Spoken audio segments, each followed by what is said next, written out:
ACD moo leen di may seen émission jëm ca kanam.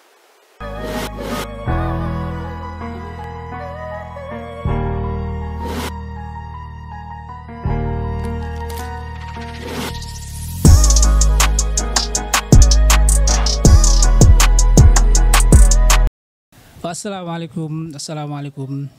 yéen ñi auditeurs WI TV maa leen di ziar bu baax a baax di leen bëggee waa di am kontaante ci suñuy ci yéen ak suivre bi ngeen di suivre suñuy programme ci suñu chaîne YouTube bii di WI TV ñu leen di ziar bu baax ba tax na tey ñu indi leen beneen émission bu tudd jëm ca kanam tey ñu ngi wax jëm ca kanam ak kan ak benn grand boo xamante ni grand bu am solo la si ñun daal grand bu responsable grand bu ambitieux grand bu boo xam ne nii daal il est très élégant bu humble la daal moom lañ dalal tey mën nañ ko bàyyi mu présenté grand ñu ngi lay ziar. waaw ñu ngi leen di delloo ziar di wax asalaamaaleykum wa rahmatullah asalaamaaleykum wa rahmatullah ñu ngi nuyu auditeurs WI TV di leen kontaane di rafetlu tamit li nga xam ne moom ngeen def tey mu di ñëw seet si ñu pour waxtaan ak ñun ci li nga xam ne moo di suñuy activité ñu ngi leen ci sant bu baax a baax a baax a baax a baax di nuyu rek bépp auditeur boo xam ne yaa ngi safoo WI TV ñu ngi lay fekk fi nga nekk di la nuyu. man nag maa ngi tudd Babacar Faye waaw ñu gën ma xam ci turu sëñ Mbaye Serigne Mbaye mën naa ne mooy sama surnom ñu bëri moom lañ ma xamee. waaw kon nag tey jii dañu bëggoon rek waxtaan ci li nga xam ne moom moo di suñuy activité mais lu jiitu loolu ñu ngi nuyu ñëpp di ziar ñëpp di leen wax ne Serigne Mbaye benn xale la boo xam ne mi ngi juddoo ci gox bu ñuy wax Bawol ci benn village bu ñuy wax Kombelaan di mooy suñu village natal nekk ci département bu Bambey ci communauté rurale bu Réfane ci région bu Diourbel. mën nga ñu wax lan nga représenté ci association bi di Kombela bokk tamit mën nga ñu wax ñan ñoo ko créé ban année lañ ko créé ak la moo tax ngeen créé ko. waaw Kombela bokk ñu ngi ko créé ci année bi ñuy wax 2019 le 5 juin 2019 tombeek bisu korité ba ci suba si yaakaar naa ci lañ ko créé booba jamono ñëw na ci suñu xel. yàgg na nekk suñu xel ñuy xalaat naka lañu mën a def pour taxawal ko bi yàlla dogalee ñu ne pourquoi pas ñu wut benn tur boo xam ne tey dañ koy jël def ko muy suñu identification waaye tamit mu mën a ressembler ñi nga xam ne ñoo bokk dëkk bi yëpp mu di Kombela bokk ndax Kombela bokk defe naa woon na ñëpp tur la boo xam ne biñ koy xalaat loolu lañ ci jublu. pourquoi pas ni ngay déggee Dakar laa bokk Guédiawaye laa bokk ainsi de suite moo ñu inspiré ñu xalaat ne Kombela bokk war na mën a nekk loo xamante ni bu ñu ko defee bépp jeune bu dëkk ci village bi rek soo déggee Kombela bokk di nga ci gis sa bopp ndax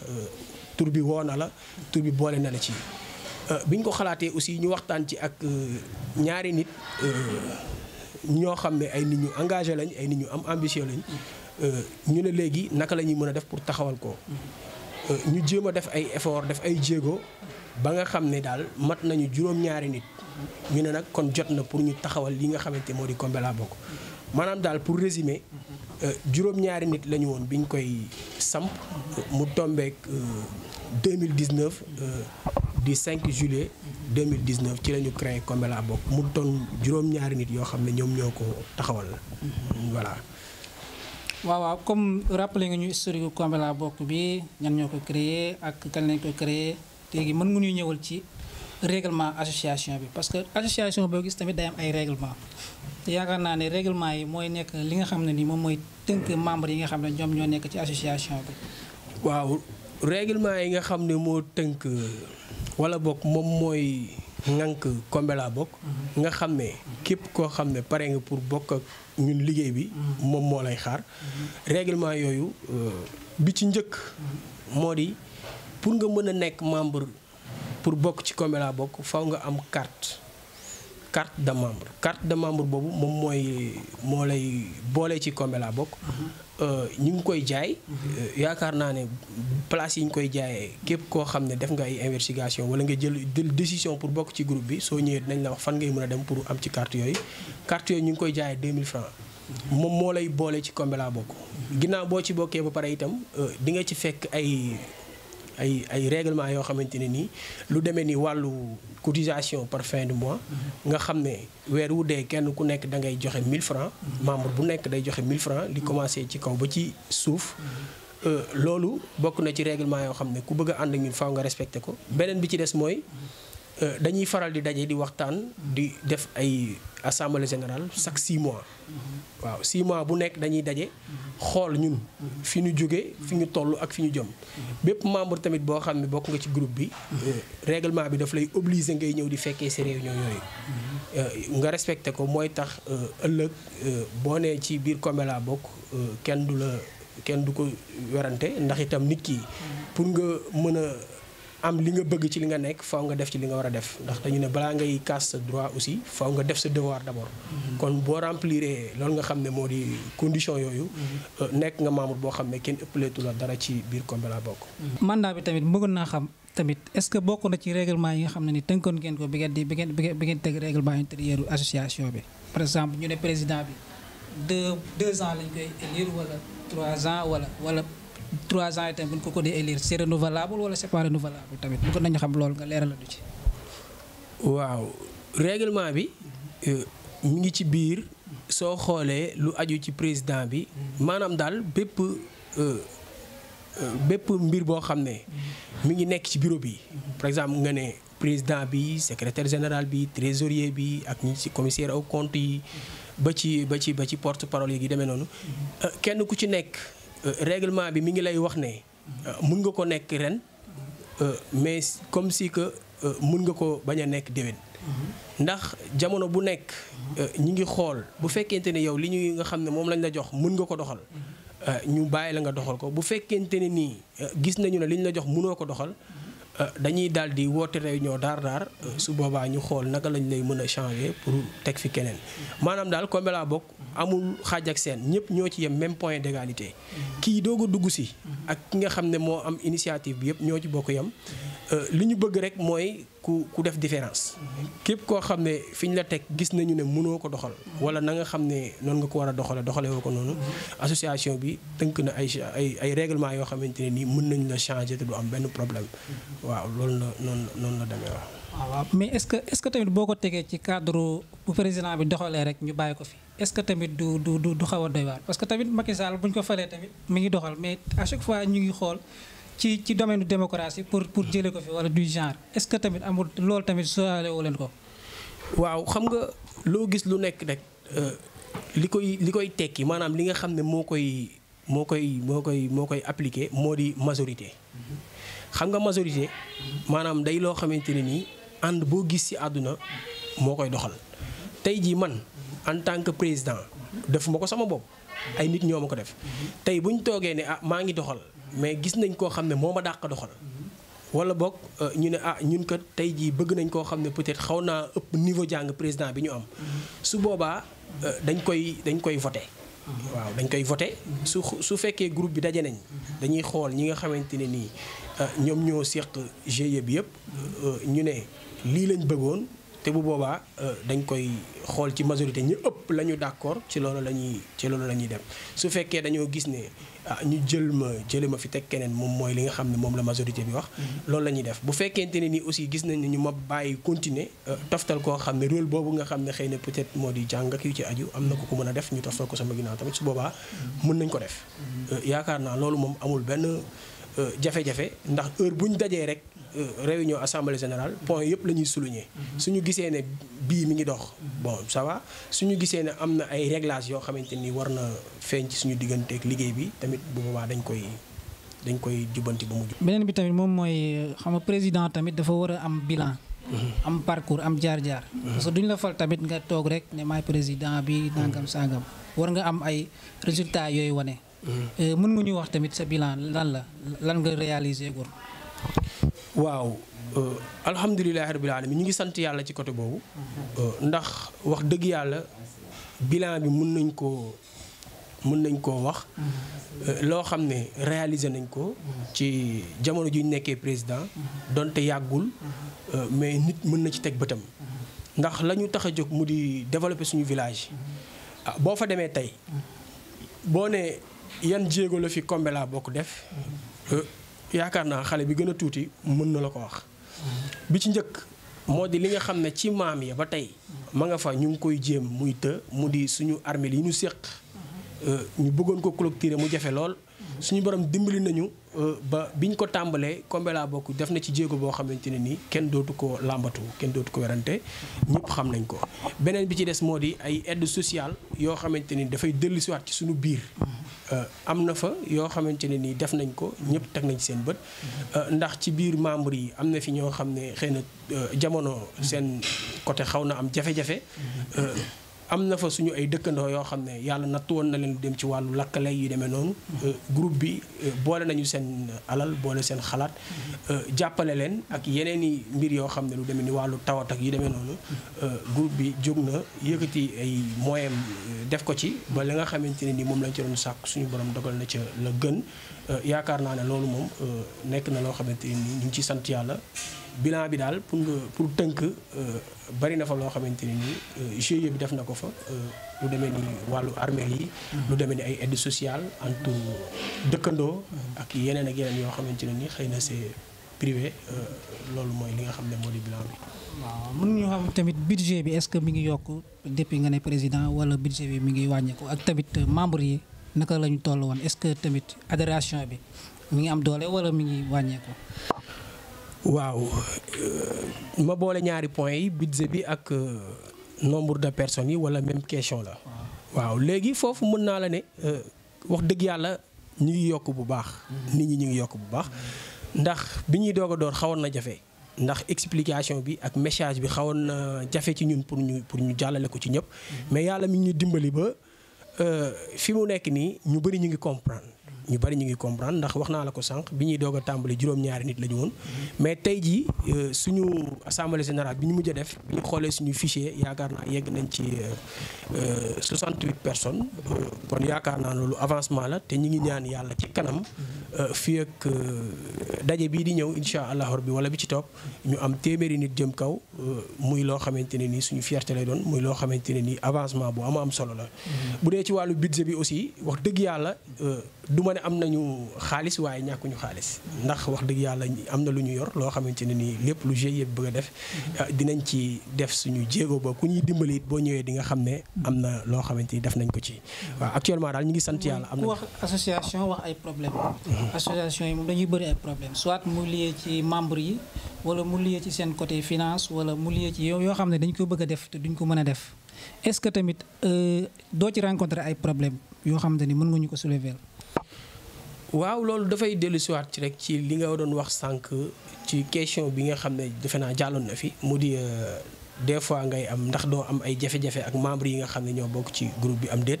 daanaka dafay nuroo ak question bi. waaw jafe-jafe yi ñuy jànkoonteel ci bëgg a def dara wala boog jafe-jafe yi ñuy jànkoonteel ci suñu digganteeg liggéey bi bu weesoo cotisation yooyu ma la wax sànq liñ ci mën a wax comme jafe-jafe rek moo di. nga am yéene pour def dara par exemple nga ne am naa yéene pour dem Màkka te amaguma paas wala nga ne am naa yéene pour tabax kër pàkk laa am mais amaguma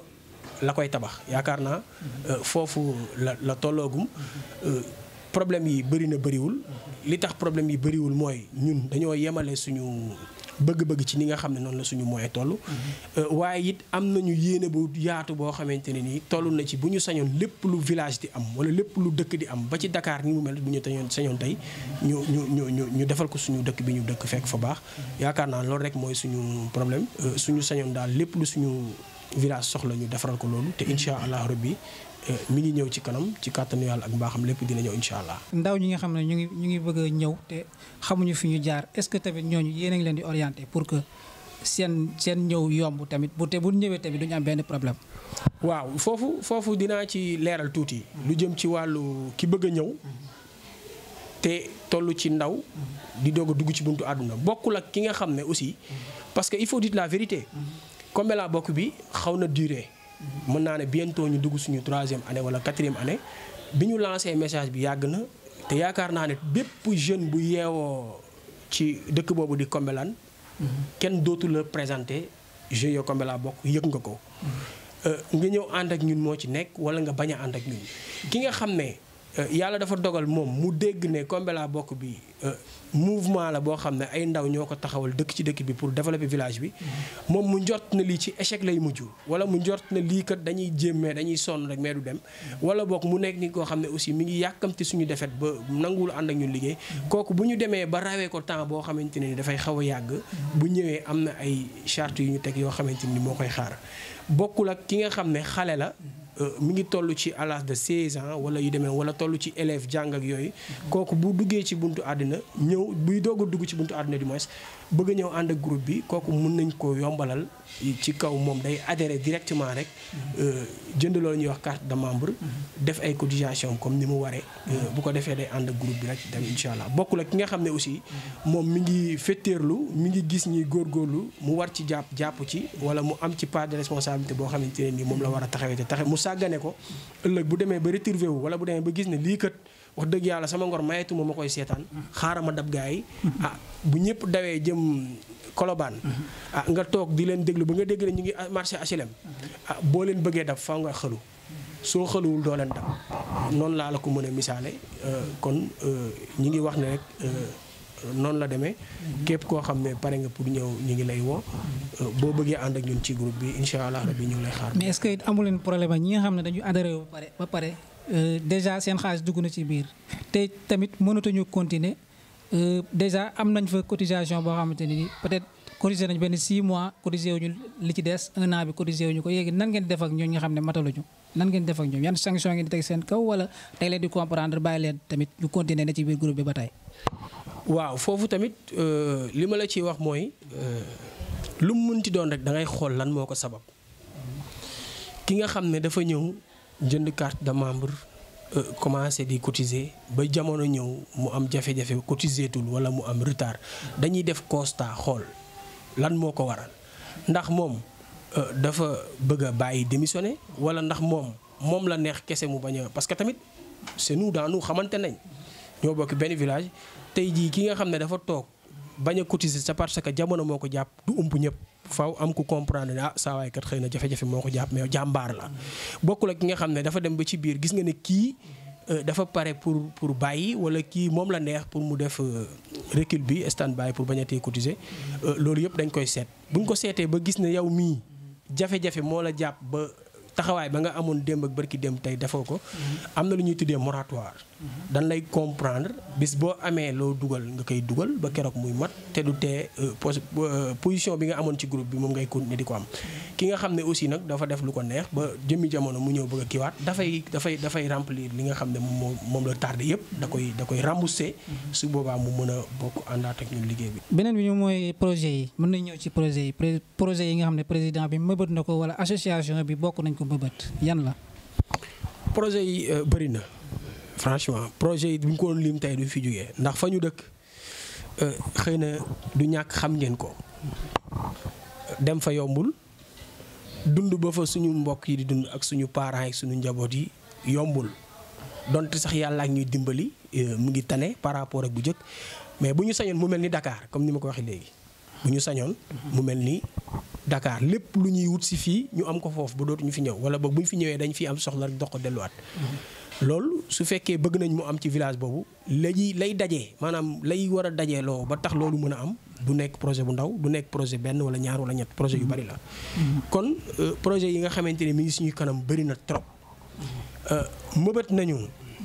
lu baree bari loo xamante ne nii lu jëm si ci dëkk ba la lu demee ni bërëbu liggéeyukaay bërëbu fajukaay ya ca ajoog yëpp bëgg nañ ko fa. ay projet la yoo xamante ni bu ñu sañoon tey mu am fa. dëgg yàlla nag lu mu ci mën a doon lu nekk rek day ànd ak dogalu suñu borom bis bu ko yàlla tuddee rek incha allahu rabbi su boobaa dinañ ko réaliser. est-ce que yéen a ngi ci démarche yoo xamante ne ni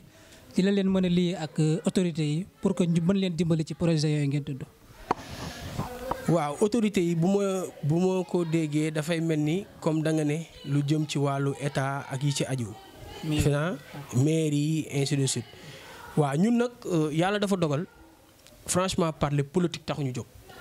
il faut dire la vérité ñun politique guñu. léegi boo politique du avancé de. en tout cas ñun politique guñu. politique moo fi may li tax politique guñu mooy ànduñoo kenn ñun suñu bopp lañu àndal suñu intérêt village lañu àndal. képp koo xamante ne nii autorité nga ñu gis ne bu ñu waxtaanee ak yow ci lu développer suñu village nga jàppale ñu ci pare nañ pour waxtaan ak yow. du ma Samba du ma Demba du kenn du parti pouvoir du opposition képp koo xam ne amal nga ñu njëriñ rek pare nañ pour ànd ak yow ci loolu ci liggéey pour développer suñu dëkk. yaakaar naa ne bu fekkente ne nii da nga ne côté mairie bi la bari na ci loo xamante ne nii mënuñu ko def te jaaruñ ci moom. bëri na ci loo xamante tey bu ñu demee tey ba war koo def faaw ñu jaarale ko ci mairie bi parce que tamit lu mënti doon dafa am bunt ndax bu dee ni wàllum lu jëm ci lumière lu jëm ci wàllu li ma fi wax sànq ak yooyu am na ci foo xam ne boo fa tolloo faaw rek mairie bi ngay mën a interpeller pour mu mën la jaarale ci yoon boo xamante ni dina gën a yomb pour nga mën a réaliser li nga bëgg a réaliser. waaw avant deuxième partie bi mën nañ leen jox benn témoignage boo xamante ni benn membre def na ko ci président association Kombela Bokk bi ñu bàyyi ko ngeen seetaan ko. tey dañu ñëwoon seetsi la pour nga joxe quelques témoignages ci le président Babacar Faye mu nga xam ne moo nekk président Kombela Bokk depuis longtemps lan nga ñuy wax ci moom. waaw monsieur Babacar Faye di président Kombela Bokk. soo ma laajee ci moom dinaa sawar a wax ci moom. ndax parce que dafa nit koo xay ni nii. damaa yàgg ak moom ndax parce que ñoo juddoo màggandoo. bokkoon lépp. ba yàlla dogal boo nekkee kilifa dootu leen mën a nekk benn nekk mais nag. maag moom lépp ñoo ko bokk. ma xam ci moom lu bëree bëri macha allah. muy nit ko am fulla nit ko engagé wu. nit ko xëy na itam ku ñeme dëgg la. te it ku bëgg dëkk ba mu dëkk muy Kombela la. bëgg na ko trop macha allah. ba tax na kon wax ci moom dina yomb. parce que bu paasee fulla ji. am na taxawaay. am na taxawaay bu mat sëkk. kon naka la taxawee ci bopp président bi ñu ko jox depuis booba léegi. waaw depuis bi ñu ko falee président Kombela Bokk ba léegi wax dëgg yàlla xaj na nit du parfait. nit du ne lépp mat na. waaye am nañ ci moom itam ak doylu goo xaye nii nañ ko doy la woon. wax dëgg yàlla mu nga ca ba tey. te mu ngi ciy góorgóorlu bu baax a baax. mu ngi ciy góorgóorlu bu baax. mu ngi ciy def li ñu ci war a def. ndax parce que itam sonnut tàyyiwut toqiwut tamit. te du bàyyi. kon kooku boo ko falee président itam. wax dëgg yàlla. dañ koo jox lu mu man gis nga ne mat na ko daal mat na président macha allah mat na ko. mat na ko. wax dëgg yàlla bu ñu ko falee ba gisaguñ ci di naqari. xaj na nag yàlla dogal na daal. lim nekk daal. gëm na ko bëgg na ko. te fulawu na ci te mat na ko it macha allah. waaw ñu koy ñaanal suñu borom gën koo kàttanal rek. loo koy conseillé. xanaa di ko conseillé comme muy nekk nit ko xam nga njiit dafa metti boo nekkee njiit da ngaa war a gën a yaatal rek. gën di négocier. ndax parce que àdduna moom négocier ko yor. te boo jiitee ñoo xaye ni yaa leen mag wala ñu mag la. doon naa dégg suñu sëriñ ba sëriñ Cheikh Tidiane si ne boo jiitee lu mat fukki nit. jiite nga sa fukki sang. te fukki sang boo ko jiitee nag. il faut nga war am noo taxawee. ndax parce que di nga ci jiite koo xay ni moo la xam-xam. jiite ci koo xay ni moo la gën a dëggu. jiite ci koo xay ni moo la gën a ëpp fulla. waaye nag yàlla mooy fal njiit. te moom fal na ko. kon nag yàlla na ko yàlla may xolam ubbeeku. ba mu mën a accueillir ñëpp. nga xay ni ku ñëw rek. mu mën laa boot. loolu lañ koy conseillé. jërëjëf ñu ngi lay jaajëfal. comme témoignage boobu jàll mën nga ñu wax ci kooku kan la ak lan moo rôlam ci groupe bi ak témoignage yi mu def na ko gisee daal. alhamdulilah rabbil alamin waaw kii sama nit la te it comme ni ko gars yi di faral di waxee sama classe de guerre la. kii sama classe de guerre la ndax ñoo màggandoo ñoo defandoo lépp ensemble. man ak moom bi ñuy xale ba tey defe naa ñooy ànd bëri na loo xamante ne ni xam na ko ci man bëri na loo xam ne aussi man xam naa ko ci moom ndax ñoo bokkoon benn lal bu ñuy fanaan pendant des années ak suñu benn xarit suñu benn frère maa ngi koy nuyu de passage actuellement mi ngi en Europe di Italie di Moussa Diouf ñun ñett ñoo bokkoon benn néeg bu ñuy fanaan. kii mooy Isaaxa Tine. waaw kii tudde na ma doom kon kii su ma waxee ci moom defe naa li ma xam ci moom rek laay wax.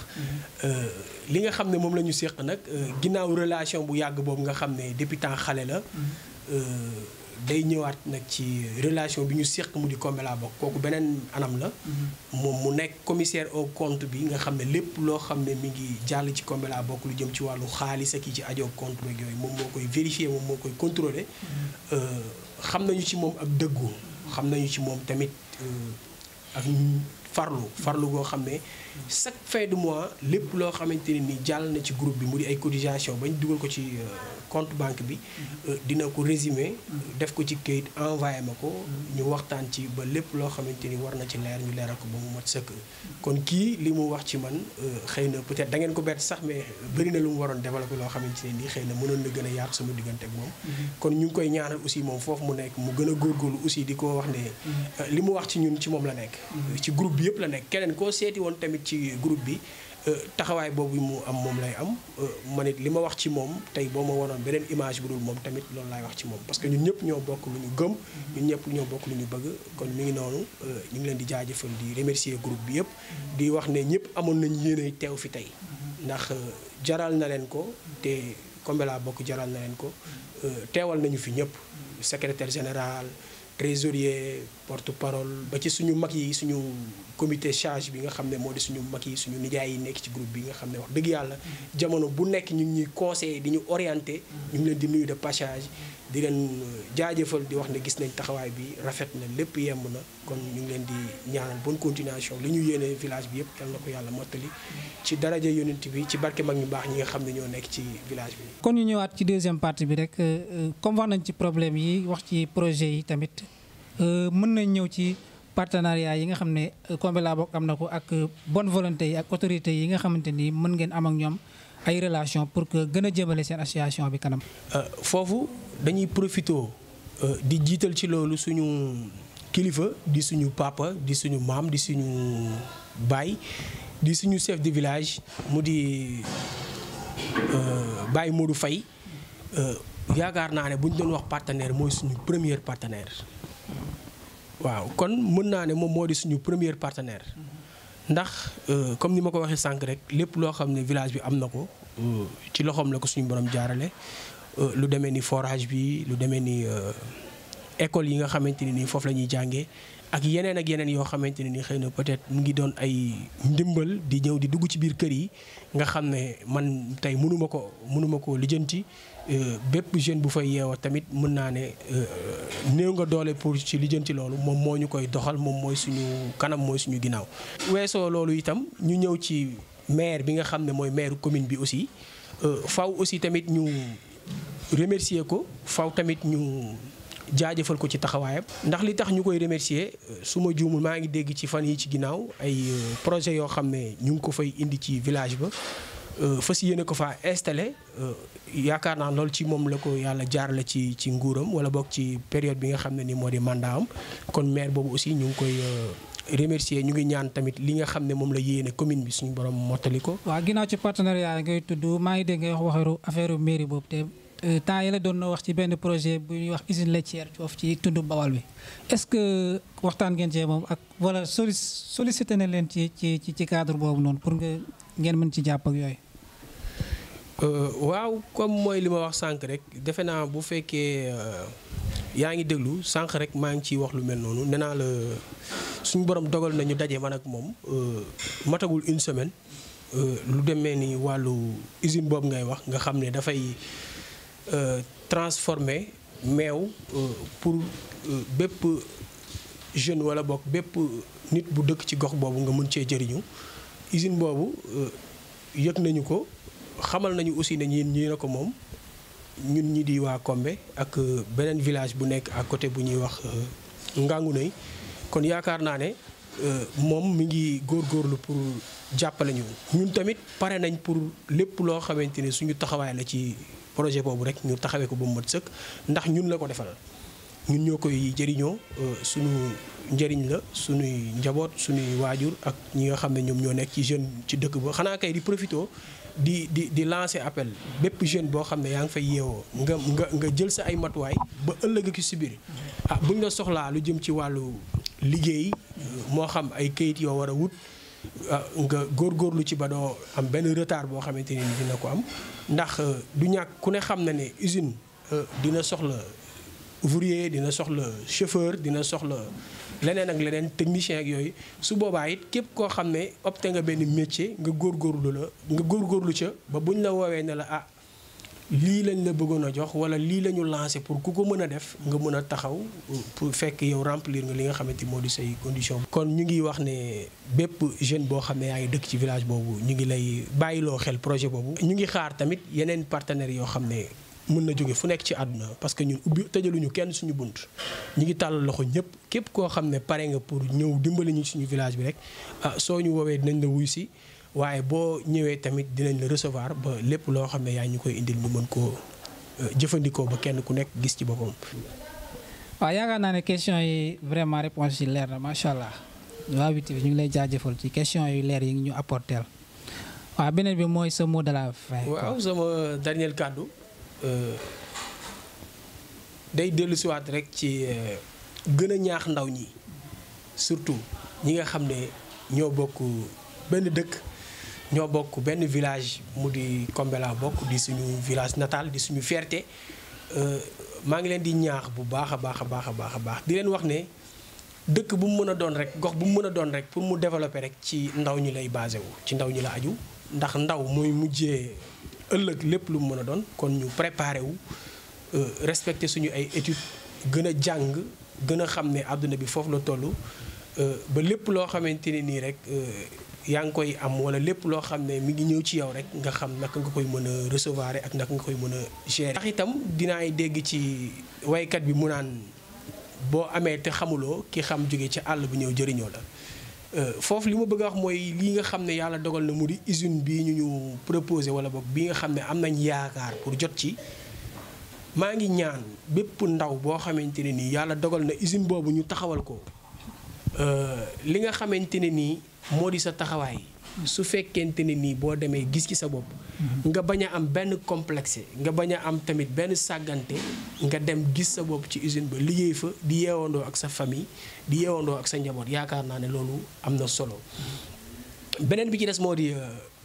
ñu ngi profité di wax ki nga xam ne yàlla dogal na mu nekkal fii réew mi yëpp mu di état ku ne usine ne yoon ku ne case de santé di hôpital di lu mën a doon war nga mën a am lu la dimbali pour nga am accès foofu directement usine boobu nga xam ne yàlla dogal nañu am yaakaar pour jot ci yaakaar nañu ne dina am ay mesures yu ko accompagner moo di lan nan lay mën a def pour dem fa boo fa bëggee dem fan ngay jaar pour dem fa loolu yaakaar naa ne yoon rek moo ko mën kon foog naa ne loolu bokk na ci projet boobu bu fekkente ne nii aussi laaj na ñu gën cee def ay investigation ñun pare nañ ba lépp loo xam ne laaj na ko ñun jeunes yi nga xam ne ñoo dëkk ci dëkk bi kenn bañ ci xaar sa moroom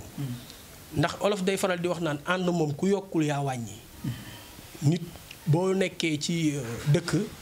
bul xool li la dëkk bi defal mais yow xoolal lan nga defal dëkk bi lan nga apporter dëkk bi ndax du ma tàyyi di ko wax damay jël exemple ci ñi nga xam ne ñoo di américains yi di dëkk boo xam ne daanaka mën nga ne ñoo ëpp doole ci àdduna li ñuy njëkk a def ci yow moo di yow lan nga defal sa dëkk balaa ngay xool lan la dëkk bi defal dañ la naan lan nga defal dëkk bi waaw ba dem na ci seen esprit moo di no pen no game nit ki li nga liggéey rek loolu ngay fayeeku ndax wax dëgg yàlla ku ne Kombe mu di village boo xam ne exemple la ci village yi ko wër yëpp xanaa léegi la jamono changé mais bu njëkk ku daan wut xam-xam Kombe ngay ñëw ku bëggoon sa njaboot yaru ci diine yaru ci njub foofu nga koy indi loolu xëy na fekke wuñ ko mais am na lu ñu ci xam kon nag mu jëpp sa mu réer gàcce la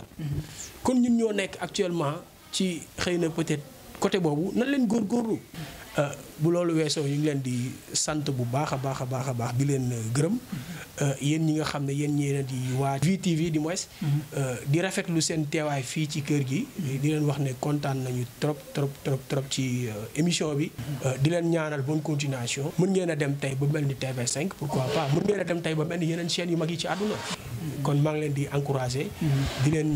jaajëfal di leen ñaanal aussi suñu borom mi nga xam ne mooy borom kattan yal na yàlla jàppale leen yal na yàlla dooleel leen yal na yàlla defal leen lu ngeen bëgg groupe bi nga xam ne aussi moom ngeen am yal na yàlla dàqal leen seytaane gën leen a jàppale gën leen a boole seen xol yi doon benn ñu ngi gërëm techniciens yi nga xam ne xëy na ñoom bu émission bi jaaree yoon ñoom la te kenn gisu leen vraiment ñu ngi leen di remercier bu baax a baax a baax a baax di leen jaajëfal di leen wax ne ba beneen yoon ci beneen numéro incha allah rabbi waaw mbokki téléspectateurs yi ñu ngi leen di jaajëfal seen émission jëm ca kanam la woon ak Babacar Faye président Kombela bokk ñu ngi lay jaajëfal fii la woon ci Dieuppeul Derklé waaw Dieuppeul Derklé la woon fii ñu ngi lay ziar bu baax Babacar di la jaajëfal di nuyu suñu sponsor leader bii di AACD association agriculture pour le développement association bu ñu jàppale la di nuyu de passage le président Ndongo Bey borom Suisse ñu ngi lay ziar